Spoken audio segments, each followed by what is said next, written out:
Bom, falando agora mais especificamente sobre a circulação nos vertebrados, né? Alguns conceitos aí, algumas localizações para a gente poder continuar depois.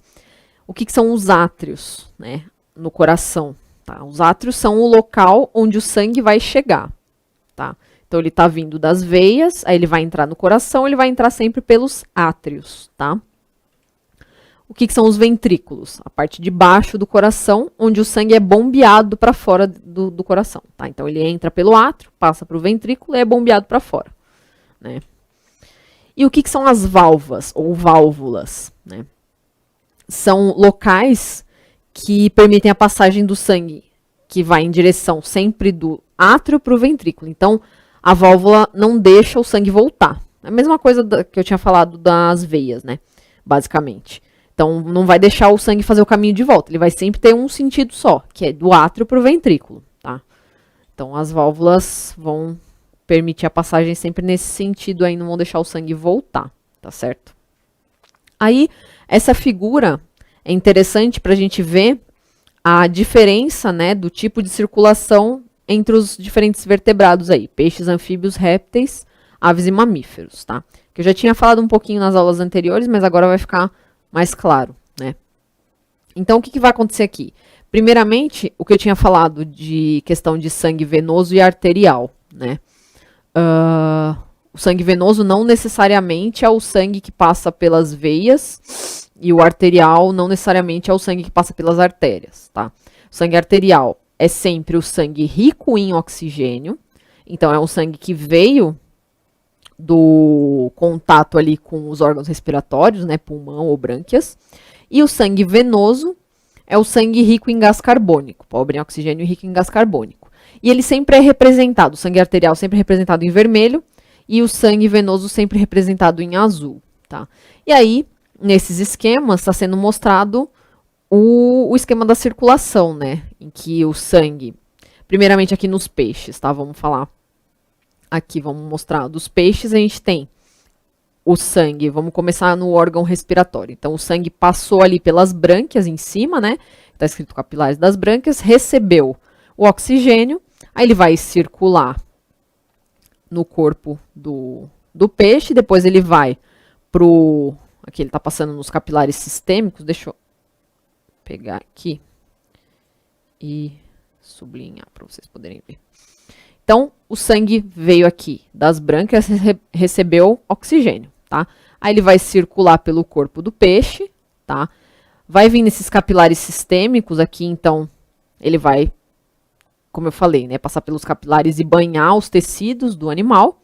E depois que ele banha os tecidos do animal, ele vai para o coração, entra pelo átrio, que é o azinho, passa para o ventrículo e é bombeado novamente de volta aqui para o órgão respiratório, para as brânquias, tá? Aí, no caso dos anfíbios, o que vai acontecer? A gente tem também capilares dos pulmões, que no caso dos anfíbios não vão ser brânquias, vão ser pulmões, tá? Recebe o oxigênio também aqui, aí vai primeiramente para o coração, átrio, ventrículo, aí depois é bombeado para o corpo, capilares sistêmicos aqui do corpo, volta lá para o coração, átrio, ventrículo de novo e é bombeado lá para os pulmões e recebe oxigênio, tá? Aí vocês percebem que quando ele sai, o sangue sai do contato com os tecidos, ele deixou o oxigênio lá nos tecidos e recebeu o gás carbônico, por isso que ele fica azul, né, na representação, ele vira sangue venoso. E aí ele volta lá para o coração para depois voltar para o pulmão e receber oxigênio de novo, tá? Aí vocês percebem que é um pouquinho diferente, né, a circulação dos peixes para os anfíbios. A gente chama de circulação simples, a dos peixes, e dupla dos anfíbios. Eu já vou falar no próximo slide sobre isso. Aí a gente tem dos répteis, né? Só uma observação, deixa eu apagar isso aqui para vocês poderem ver. Aqui no caso do coração dos anfíbios, ó, tem mistura de sangue arterial com sangue venoso. Por quê? Ele só tem um ventrículo aqui, tá vendo? Só tem um, né? Então, mistura ali o sangue arterial com o venoso, tá? No caso dos répteis, também só tem um ventrículo. Mas aí tem uma fendinha, uma divisão que separa um pouquinho, mas ainda tem um pouco de mistura, né? Por isso que os anfíbios e os répteis são animais que não conseguem manter a temperatura do corpo constante, chamados de pecilotermos, tá? Então, eles têm sempre aquela temperatura do corpo que varia com a temperatura do ambiente, né? Lembra que eu tinha falado isso nas outras aulas. Então, se o ambiente está frio, o réptil e o anfíbio estão frios. Se o ambiente está mais quente, eles conseguem esquentar um pouco mais o sangue. Por isso que, quando os répteis se alimentam, se eles estão normais, assim, num ambiente meio frio, eles se alimentam, eles precisam ficar no sol para poder aumentar o metabolismo deles com aquele aumento de temperatura e poder fazer a digestão, tá? Então, aí no caso dos répteis, a mesma coisa. Deixa eu apagar aqui. No caso dos répteis, a mesma coisa. O sangue vai entrar em contato com o oxigênio ali nos pulmões, vai para o coração pelos átrios, desce pelo átrio, né, esquerdo, desce para o ventrículo. O ventrículo é bombeado, passa pelo corpo inteiro, deixa o oxigênio, pega o gás carbônico, vira sangue venoso, vai para o coração de novo, entra pelo átrio direito, vai para o ventrículo direito e vai lá para os pulmões receber oxigênio novamente. E no caso aí de aves e mamíferos também é a mesma coisa, o mesmo caminho, né, procedimento. Mas aí eles possuem 2 átrios e 2 ventrículos. Então, no caso, não vai ter mistura de sangue arterial com sangue venoso, e é por isso que as aves e mamíferos são animais homeotermos, que conseguem manter a temperatura do corpo constante, independente da variação de temperatura ambiental, tá certo? Bom, aí o que eu tinha falado, né? Que os peixes têm circulação simples, então vai ser coração, brânquias, tecidos, coração de novo. Fica um círculo, né? É uma circulação simples, tá? Só vai ter um sentido ali, é um círculo. No caso dos anfíbios, répteis, aves e mamíferos, eles têm circulação dupla. Por quê? A circulação vai ser como? Ela sai do coração, vai para o pulmão, recebe oxigênio, volta para o coração para ser bombeada para o resto do corpo, aí vai para os tecidos, deixa o oxigênio, pega o gás carbônico e volta para o coração de novo, para depois ser bombeada ali para os pulmões, né? Para os órgãos respiratórios, tá? Então, tem basicamente como se fosse um loopingzinho, né? Não é um círculo constante, tá? Aí, aqui no caso, só mostrando então com mais detalhes isso que eu falei, né?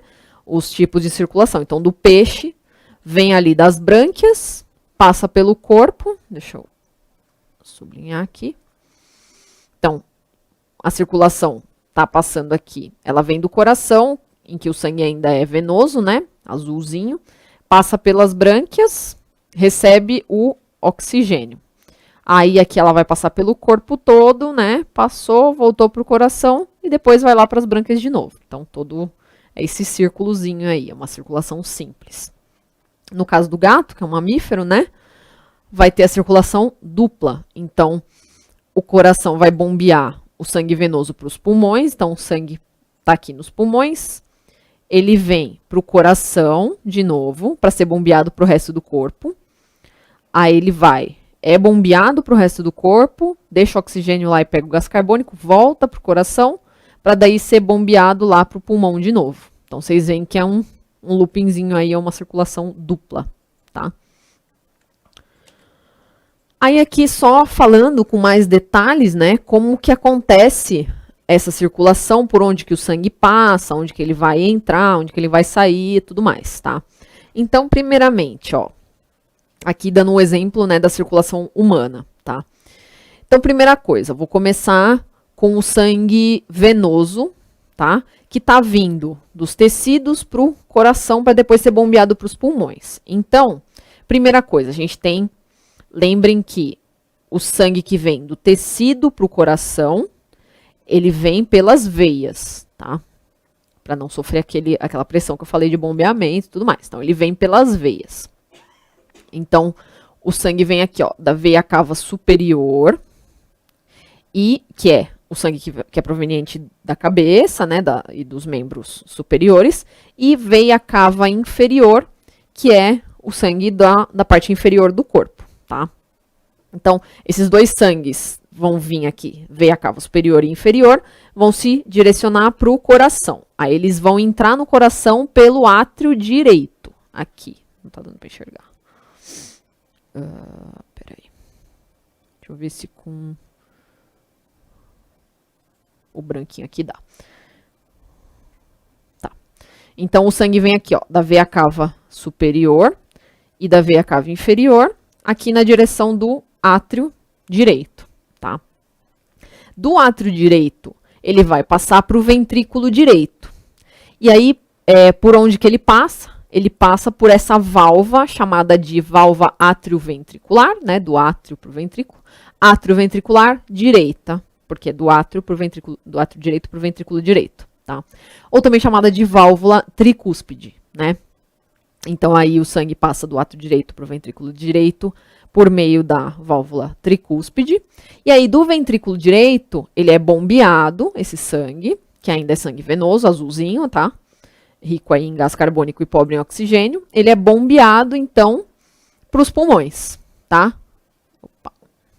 Ele é bombeado para os pulmões. Então, ele vem aqui, ó, para o pulmão direito e para o pulmão esquerdo, tá certo? E aí, então, lembra que eu falei que quando ele sai do coração, ele sai pelas artérias. A artéria que se direciona para o pulmão, então, são as artérias pulmonares, tá? Aí, beleza, chegou lá no pulmão, recebeu oxigênio, tá? Eu vou apagar essas setas aí, senão vai ficar uma bagunça. Chegou lá nos pulmões, recebeu oxigênio, mandou para fora o gás carbônico, se transformou, então, em sangue arterial, tá? Que é o vermelhinho. Aí, o sangue arterial, ele vai voltar lá para o coração. Se ele está se direcionando para o coração, ele está passando por uma veia. Aí que fica bem claro aquilo que eu tinha falado. Tá vendo que é sangue arterial, que é sangue vermelho, só que ele tá indo pela veia pulmonar? Então, não tem a ver isso daí, de ser sangue arterial ou venoso, com tá passando por artéria ou por veia, tá? Bom, aí ele tá indo lá pro coração, então, pelas veias pulmonares, né? Aí ele vai aqui, ó, pro átrio esquerdo, tá? Então, ele entra pelo átrio esquerdo, e aí, do átrio esquerdo, ele vai se direcionar para o ventrículo esquerdo, e ele vai passar por uma válvula chamada de válvula átrio-ventricular esquerda, ou outro nome, bicúspide, ou outro nome, válvula mitral, tá? E aí chegou lá no ventrículo esquerdo. Aí uma coisa interessante da gente saber, uma observação, é que o músculo do ventrículo esquerdo, não sei se vocês vão conseguir ver aí na figura, mas ele é bem mais espesso do que o músculo do ventrículo direito. Aqui, ó. Isso aqui é mais espesso do que isso aqui. Por quê? O ventrículo esquerdo, ele bombeia sangue para o corpo inteiro depois, né? O ventrículo direito, ele bombeia sangue para os pulmões. Já o ventrículo esquerdo, ele bombeia sangue para o corpo todo. Então, ele precisa de uma pressão maior. Então, o músculo do ventrículo esquerdo, ele é bem mais forte, ele é bem mais grosso do que o do ventrículo direito. Bom, aí, ele vai, então, bombear o corpo tanto para a parte superior quanto para a parte inferior. Para a parte superior, ele vai pelas carótidas, aqui, tô grifando de branco, não vai aparecer nunca. Pelas carótidas, tá? E para o resto do corpo, ele vai passar, né, pela aorta, tá? Pela artéria aorta. Então, aí passou lá pelos tecidos, deixou oxigênio, pegou gás carbônico de volta, vai pelas veias cavas e aí fecha o ciclo, acontece todo esse ciclo de novo, da circulação dupla. Tá certo? Então, espero que tenha ficado bem claro como acontece essa circulação, mas fica aí para vocês todo esse esquema para vocês entenderem. Isso é bem importante de saber, porque às vezes caem algumas questões, tá? Agora eu vou dar um intervalinho e daqui a pouco eu continuo.